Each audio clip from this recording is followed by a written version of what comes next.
नमस्कार करता हूँ, बुजुर्गों को प्रणाम करता हूँ। जो समाज के चेहरे यहाँ पर बैठे हैं, छोटे छोटे बच्चे और मेरे नौजवान साथी भी यहाँ पर बैठे हैं।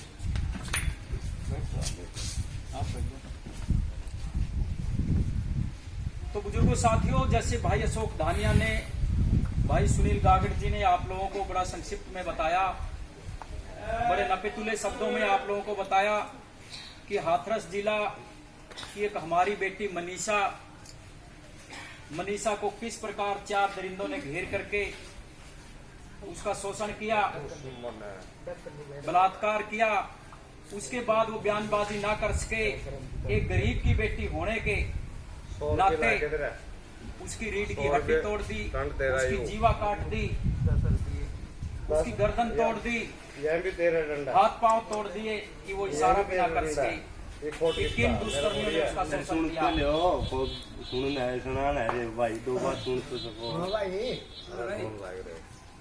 किन दरिंदों ने उसका शोषण किया।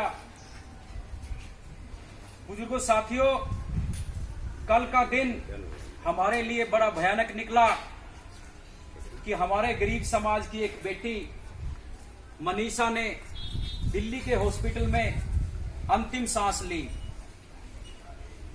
और कल वो प्रभु चरणों में विलीन हो गई। तो बुजुर्गों साथियों, मैं आप सबसे एक बात पूछना चाहता हूं, एक बात मैं आप लोगों से करना चाहता हूं कि क्या अगर वो किसी प्रभावशाली व्यक्ति की बेटी होती तो उसके साथ ऐसी भी कोई घटना होती, और अगर कोई ऐसी घटना होती तो क्या अभी तक उन दरिंदों को सजा नहीं मिलती? क्या उस बेटी का यही कसूर है कि वो लड़की है, या उसका वो कसूर है कि वो गरीब समाज से है, दलित समाज से है? क्या कसूर है उस बेटी का जो ऐसे दरिंदे, समाज के दुश्मन हमारी बहू बेटियों के साथ ऐसा घिनौना काम करने का दुस्साहस करते हैं? बुजुर्गों साथियों, जब तक हम सब साथी इकट्ठे होकर के ऐसे भ्रष्ट आदमियों के खिलाफ, ऐसे लोगों के खिलाफ हम लोग आवाज नहीं उठाएंगे, तब तक ये लोग मानने वाले नहीं हैं। आज एक बेटी के साथ, वो पूरे भारत देश की बेटी थी, पूरे समाज की बेटी थी, गरीब समाज की बेटी थी, आज उसके साथ इतना बड़ा घिनौना कांड हुआ। कल दूसरी के साथ, परसों तीसरी के साथ। थोड़े दिन पहले दिल्ली में निर्भया कांड हुआ था। आप में से ज्यादातर साथी उसके बारे में भी जानते हैं। पूरा देश, पूरे देश का मीडिया उसके पक्ष में आ गया था। लेकिन आज ये लड़ाई आप लोगों को ही लड़नी है, क्योंकि वो एक गरीब की बेटी है, पीड़ित, शोषित, वंचित, गरीब, किसान, मजदूर, दलित की बेटी है।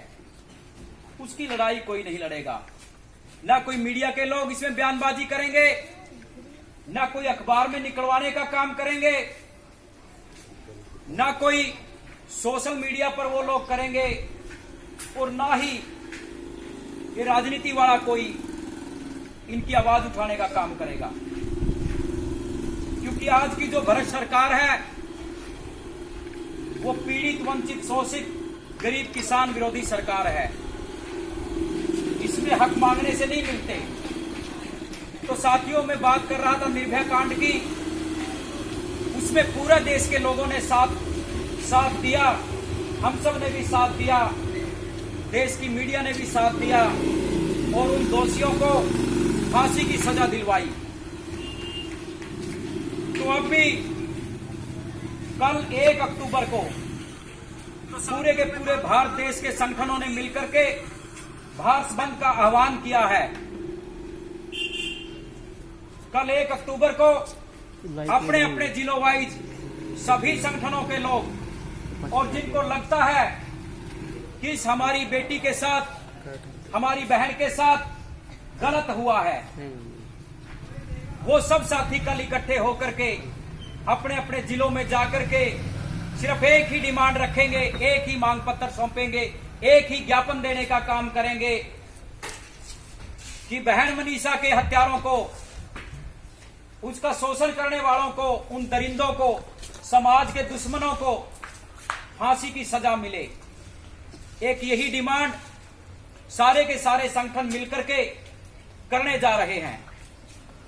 बुजुर्गों, साथियों, आप सबसे मेरी निवेदन है, मेरी विनती है हाथ जोड़कर कि आप सारे के सारे साथी इस मुहिम में समाज का साथ दें और भ्रष्टाचारियों को ये दिखा दें कि भले ही बेटी गरीब की हो या अमीर की हो, उसका शोषण करना जघन्य अपराध है और इस अपराध के खिलाफ, इस व्यवस्था के खिलाफ हम सब कंधे से कंधा मिलाकर के इसकी लड़ाई लड़ने का काम करेंगे। तो बुजुर्गों, साथियों, मेरी तो आप लोगों से एक ही विनती है।